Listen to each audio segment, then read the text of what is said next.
After discussing the profitability ratio in the previous session, we will continue with the further different kinds of ratio in this session. And to begin with, we must discuss the efficiency ratio. Efficiency ratio is also referred to as activity or turnover ratio. Actually, they are used to evaluate how well a corporation or a business it is using its resources, all resources, in order to produce the revenue, or maybe to maintain the assets, how it is using its resources to maintain the assets, or how it is using its resources to run its operations. So these numbers, that is in terms of efficiency ratio, they throw light on a company's management effectiveness and operationals efficacy. Some of the important efficiency ratios are as in front of you. First is the turnover ratio, the inventory turnover ratio. Inventory turnover ratio is a financial indicators which assesses how uh, uh, effectively a business handles its stock by counting the number of times it sells and replaces it over a given time frame. That means that equity means inventory means the stock here, and it is how many times uh, over a given time period may be a year, maybe in 6 months, whatever period you have taken up to evaluate or assess. So how many times this stock is being converted into uh, sales, and then and then sold off into the market. Maybe the number of times this cycle takes place, better it is, more profitable for the business. So it helps to evaluate that how effectively this inventory management is handled, and it offers a deep understanding that how successfully a business is converting its inventory into sales. The formula goes like average inventory upon cost of good sold. So what is the cost of goods sold? Cost of goods sold, it is the direct expenses incurred in manufacturing the goods or services. And it's not only manufacturing, the cost of producing a good includes first getting access to the raw material and then converting it into a finished goods. uh, and then this We calculate all the expenditures which have incurred while producing these goods, and then by the time it is ready for sale, what is the cost that is there, that has to be computed here. So this is called cost of goods sold. This cost covers the cost of labor paid, the cost of raw material, and the production overhead also. Anything that has incurred in producing a good, it is called the cost of good.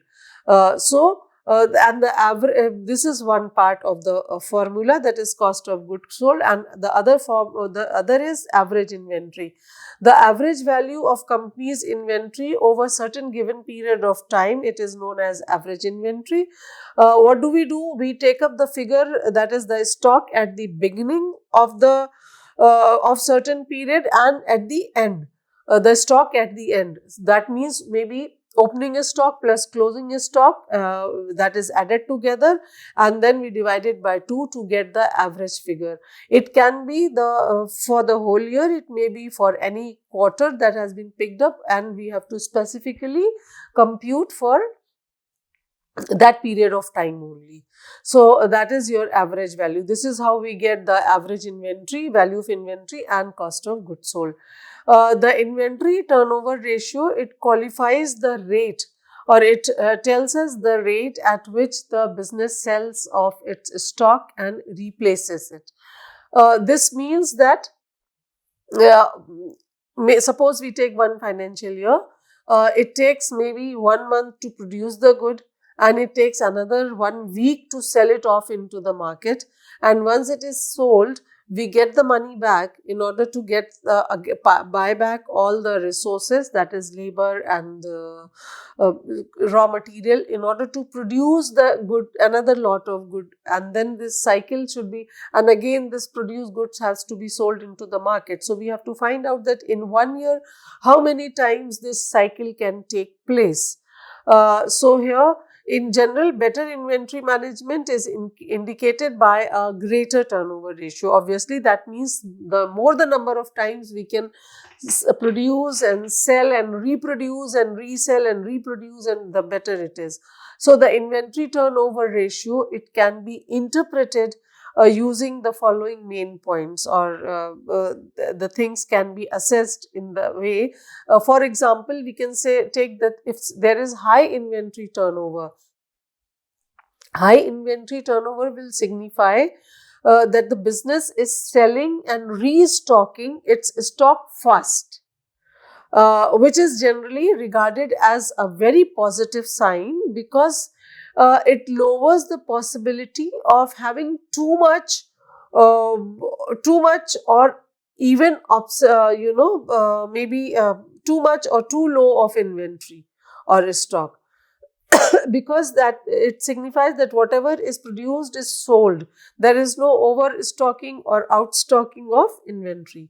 Low inventory turnover, on the other hand, will indicate that, which is below the industry average, will indicate that the business might be they might be keeping goods on hand for longer than it's customary, which could raise the carrying costs and increase the risk of obsolescence. It's crucial to remember, we must not forget here, that the optimal inventory turnover percentages, they differ depending upon, again, the nature of the industry. So they differ from industry to industry, and what works well in one might not well in another. So there is no one single figure or one single ratio which can be said that this is perfect for all the industry or all the firm. No, it is not possible, because they differ, and the interpretation of this ratio can also be influenced by maybe industry specific variable, and maybe the seasonal changes also, and maybe the dynamics of the market conditions. We can say that, after understanding the whole thing out, we can say that the inventory turnover ratio can be used to analyze a company's operational efficiency and inventory management performance more thoroughly, when we combine it, or when it is combined with the other financial measures and industry benchmark. Uh, Inventory turnover ratio is very important in assessing the stock position and the sales position of a business. Next, we have the receivable turnover. Receivable turnover, it is based on how frequently an organization can collect its average account receivable from over a certain of time of period. Maybe suppose, if it is, we take it 1 year. So suppose the goods are sold, account receivable include your bills receivable as well as your debtors. So suppose it is, you produce certain goods, and then you are selling it into the market on credit. Now, on credit means there will be delayed payment, but it is the checking of that how quickly you can recover or suck back your liquidity or money from the market, from the account receivables, that is debtors or bills receivables. And then you can, because the more quickly you get back this liquidity for you, it will be easy to reproduce the goods and again sell it on. So the number of times this account receivable are converted into cash, and then again they are, after sale, they are again converted into account receivable. We just check out how many times, maybe in certain time period. for example, a year, it can be done. So turnover ratio, it is a financial indicator of how well it handles its receivables, how smoothly this money can be brought in back, and how smoothly it can be reproduced and sold out into the market. So it offers quite a comprehensive understanding of how well a business is turning its credit sales into cash, and what is the frequency of that conversion. So here the formula is net credit sales and average accounts receivable, where net credit transaction or net credit sales, it means that we take into consideration only the cash transaction and sales return. Here net credit sales means they are the total sales made on credit only over a given period of time. There is no cash transaction in this. And the average amount of account receivable, again it is within a period of, it is taken for a certain period of time. Suppose it is the year, it is in 1 year, then we just average out the figure. That is the what do we do? We compute it by multiplying the total amount of account receivable for a period by 2 and adding the beginning and the ending amount. That is opening account receivable and the closing account receivable divided by 2. So the company's ability to collect the payment from the consumers to whom you have sold on credit, it is the more swift it is, the more efficient it is. So we try to gauge by its ratio of accounts receivable to turnover. More turnover is usually a sign of more effective accounts receivable administration. It means you are working in a more appropriate way in order to recover from the account receivables. To understand the account, more turnover is usually a sign of more effective account receivable administration, as well as, and in order to understand the accounts receivable turnover ratio, we have to keep in mind some important points, and they are as follows. That is, above industry average or maybe high account receivable turnover will always suggest that the business is collecting its payment very rapidly and swiftly, which is generally it is viewed as very favorable part, because it lowers the risk of bad debts and enhances the cash flows as well at the same time. Whereas on the opposite side, the low accounts receivable turnover, it will indicate that the business might be collecting the payments more slowly. They are not efficient, or maybe they are more slow, which could cause cash inflows to be disturbed or maybe delayed. And this will be, there is also a chance of raising the bad debts for the company. And once your cash inflows are delayed, obviously your other works, that is the productions and the reproduction phase, will also be delayed. So next entry of goods into the market will also be delayed. That means, the whole process is made slow, and maybe we lose it in terms of earning more profits. So this is, it is very important to remember here that different industries, they have different optimal turnover ratios, and what works well in one may not stand the same for the other also, because it will depend upon the industry's nature. Maybe that industry is seasonal in character, maybe that industry is based on heavy goods, maybe that industry is producing the consumer goods, or maybe industrial goods. So that will depend upon what kind or what nature of industry it is. Then the ratios will work on accordingly as the nature of the industry goes. So combining the analysis of the accounts receivable turnover ratio with other financial measures, for example, maybe the average collection period or day sales outstanding, it will yield a more thorough picture of how well a business can manage its accounts receivable. So many, so many conclusions can be drawn once we see the ratios of this account receivable turnover. And if we find the delays and slow movement, we can take corrective measures on time in order to avoid the losses at the end of the day. And the third efficiency ratio is the asset turnover ratio. Asset turnover ratios, here the formula goes like the net sales upon average total assets. Net sales, that is, here we have net sales or net credit transactions, which takes into account only the cash transactions, and uh, uh, net credit net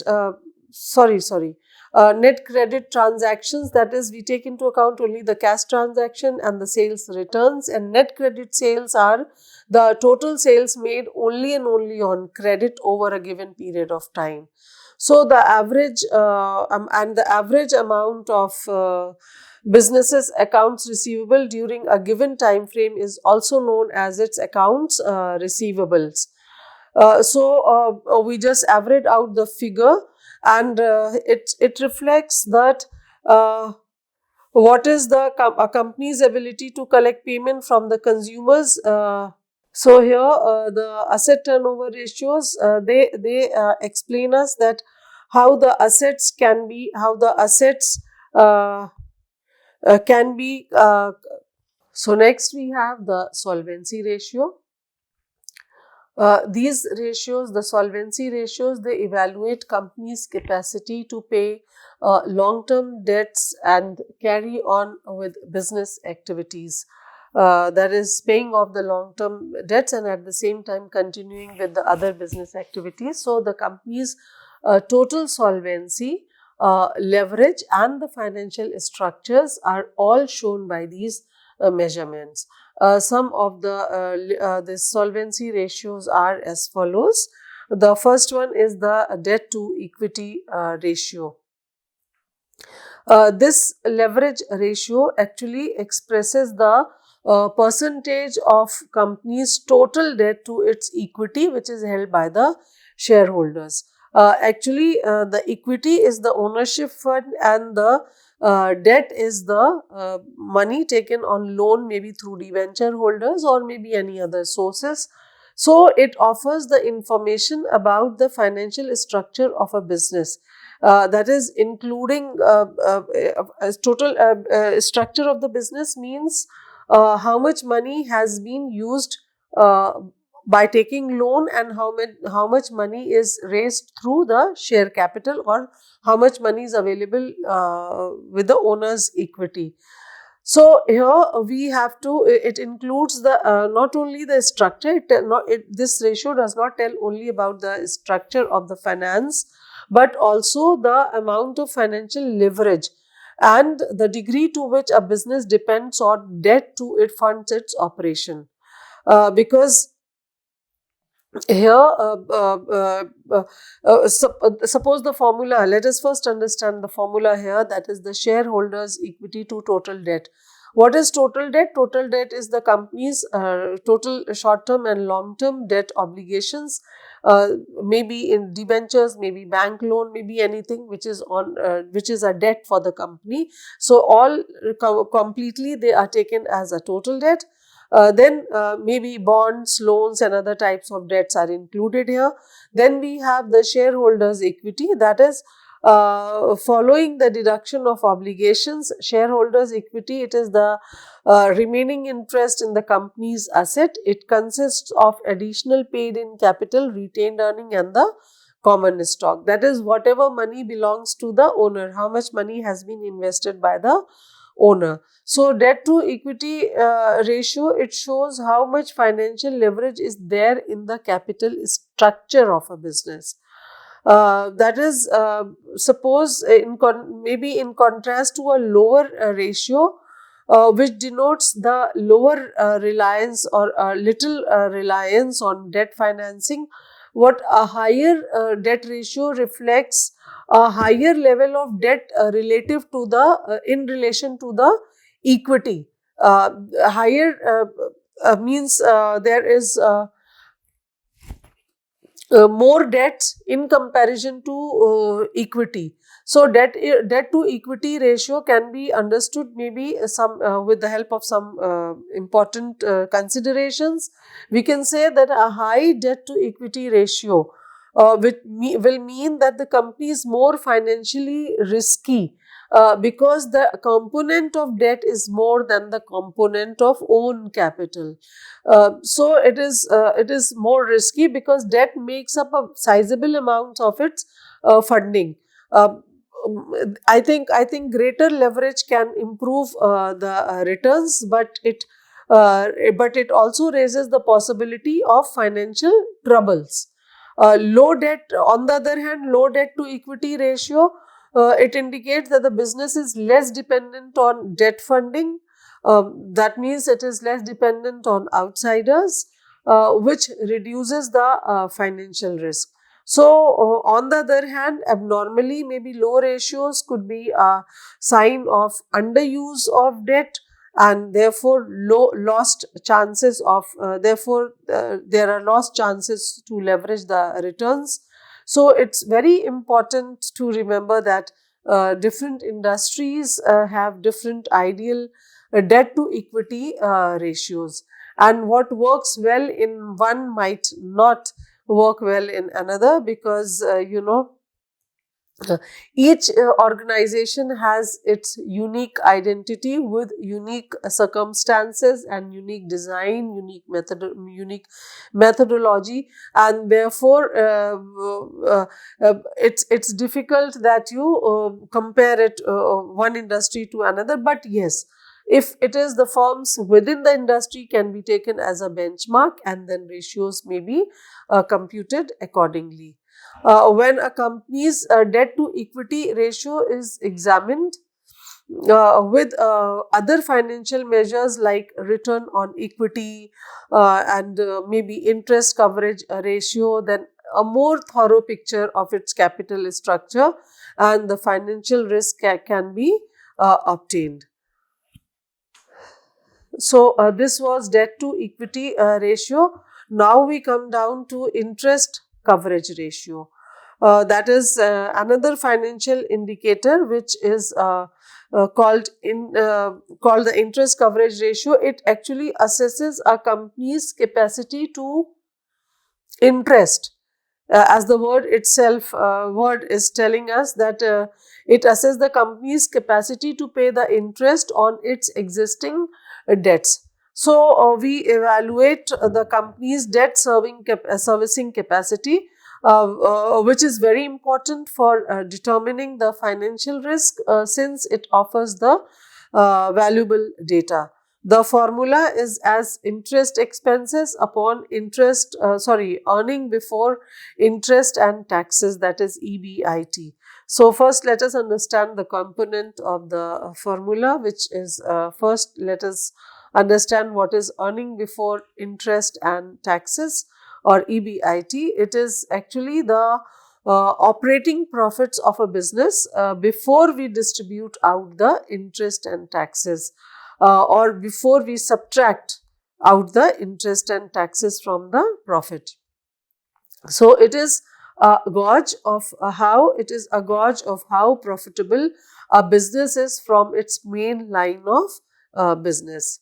And on the other side, the other component of the formula, that is the interest expense. It is the entire interest payment made on a company's debt are represented by interest expenses, and which is also the cost of borrowing. Because interest is the amount we pay for using the capital which is taken as debt or which is taken as loan. So what does this show? The interest coverage ratio. It shows how many times operating profits may be used. How many times operating profits may be used to pay interest on a certain company. for a certain company. As a result of the company's larger cushion to pay interest, a higher interest coverage ratio indicates a lesser financial risk, obviously, and the interest coverage ratio can be interpreted maybe as follows. Like the high interest coverage ratio, which may be above the industry average, it shows a high degree of debt payment capacity and a strong ability. It shows a strong ability to pay the interest costs. It also reflects lower financial risk. It is understood. Whereas on the other side, if we talk about low interest coverage ratio, that indicates a possible danger in paying the interest payment, which if it is ignored for a longer period of time, they can put the company in a jeopardy, or maybe they can bring problems to the business, because uh, you have to remain on a good sign, on a positive sign, because this coverage ratio is very frequently used by the creditors or the investors also, because they are going to lend you the money. The creditors are going to lend you the money, or maybe the raw material, maybe the goods on credit. So they are used to evaluate your credit worthiness, your credit strength, and your stability. So uh, and on drawing a figure or drawing a ratio of less than 1, they get the message that the business is not making enough money from its operations to pay for its interest cost. Uh, uh, and this will lead to, I think, more uh, likelihood of defaulting while making the payment, because if your coverage ratio is not sufficient enough, you will be either delaying or you will not be able to pay back. So this sets you as a defaulter.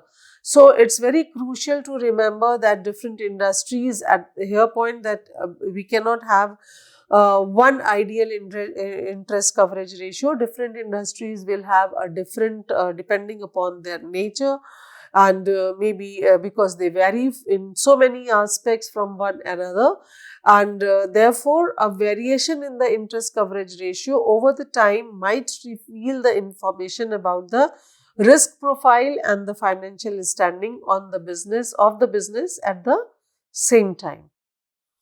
So this tool should be checked from time to time in order to make sure that you are not a defaulter. As soon as you just notice that there is a problem or delay in this, and the ratio is going below the expectation, corrective measures should be taken up.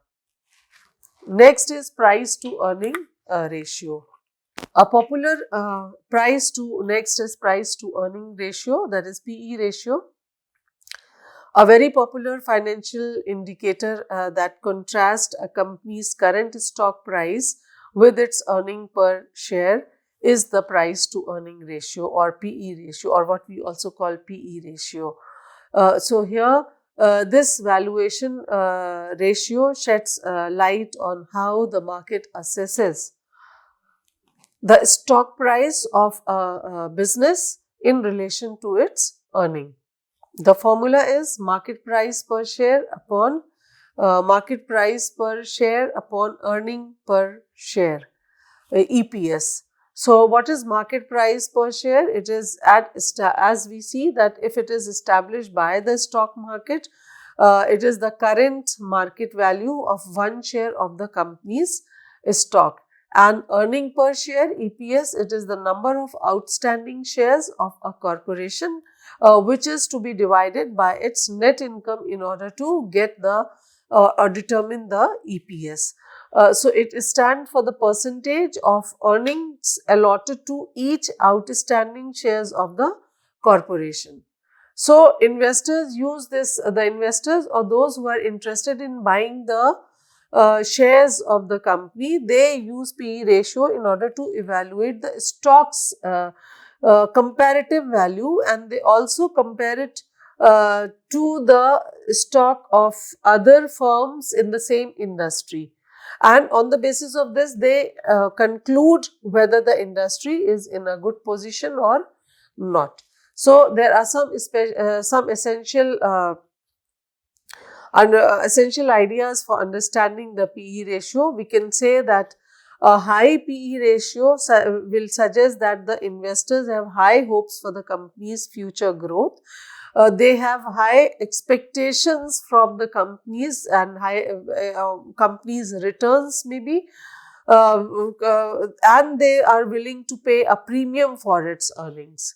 That premium means they are ready to pay extra.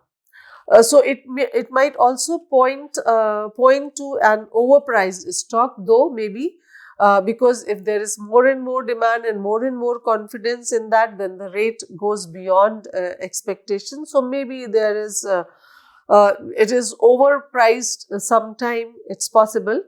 Whereas on the other side, if it is a low PE ratio, which will indicate the undervaluation. But at this time, it may also be a sign of reduced growth forecasts or uncertainty regarding the company's future.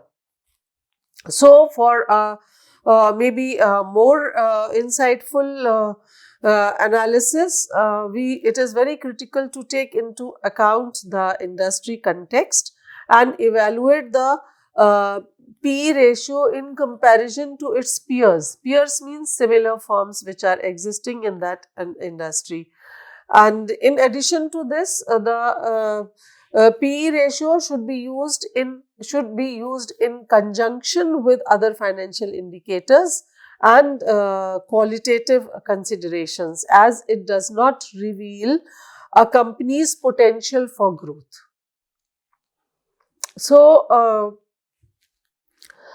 typically, PE ratio varies by industry, and investors generally interpret this ratio by taking into account the company's previous PE as well as overall state of the market. After they consider all these factors together in order to draw the conclusion for making certain decisions. So when analyzing companies, the PE ratio is just one tool.